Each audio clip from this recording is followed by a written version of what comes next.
하나 드리겠는데요.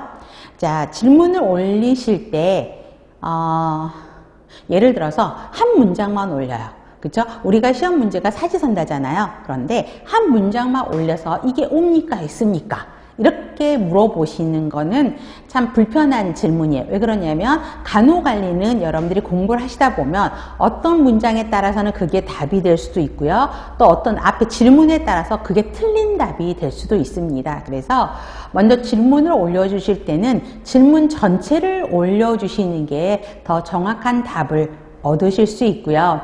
그 다음에 요즘에는 여러분들은 저보다는 훨씬 젊은 선생님들이잖아요. 그래서 글씨 쓰기 싫다, 타자 치기 싫다 그러면 사진 찍으면 되죠. 근데 사진 찍어서 한 가지 부탁드릴게요. 정면에서 볼 수 있도록 해주세요. 여러분들이 질문하시다 보니까 마음이 급하다 보니까 사진을 올려주시는데 거꾸로 올리시고요. 좌우가 바뀌어서 사진부터 올려놓으세요. 그러면 저도 이제 답을 하려고 들어갔는데 질문이 이렇게 거꾸로 누워있단 말이에요. 그럼 이렇게 이제 보면서 하거든요. 그래서 그런 거는 서로에 대한 예의라고 생각이 들어요. 그래서 그런 부분들은 조금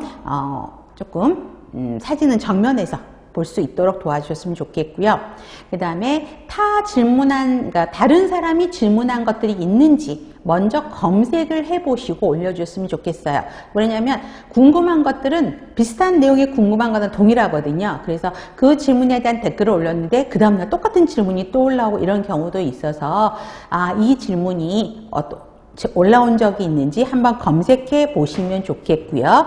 제 강의와 관련된 내용만 질문을 올려주시면 좋겠어요.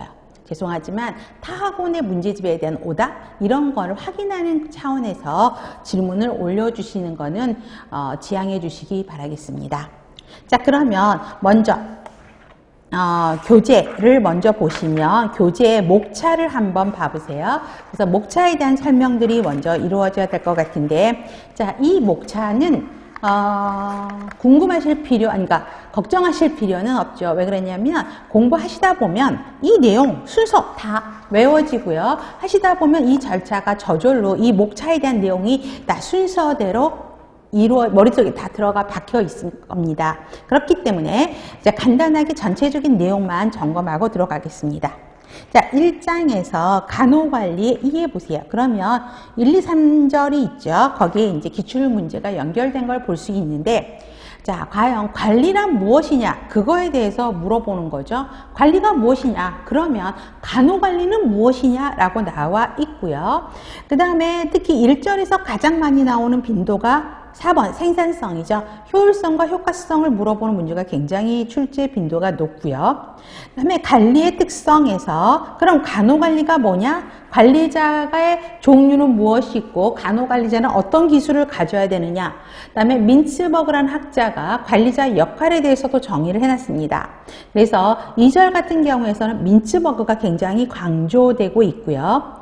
3절에서는 관리 이론들이에요. 예전에 이제 고전 학자들에 의해서, 현대 학자들에 의해서 관리 이론의 변천사 등이 나오게 됩니다. 그래서 여기는 굉장히 외울 것도 많죠. 그래서 고전적이냐, 신고전적이냐, 현대적이냐, 뭐 이런 것들이 나오고 각각의 이론들에 대한 특징, 장단점들을 비교해내는 문제들이 제법 많이 나옵니다.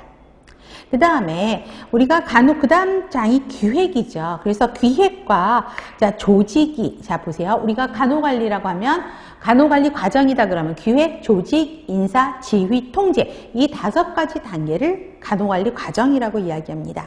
그러면 기획과 조직은 굉장히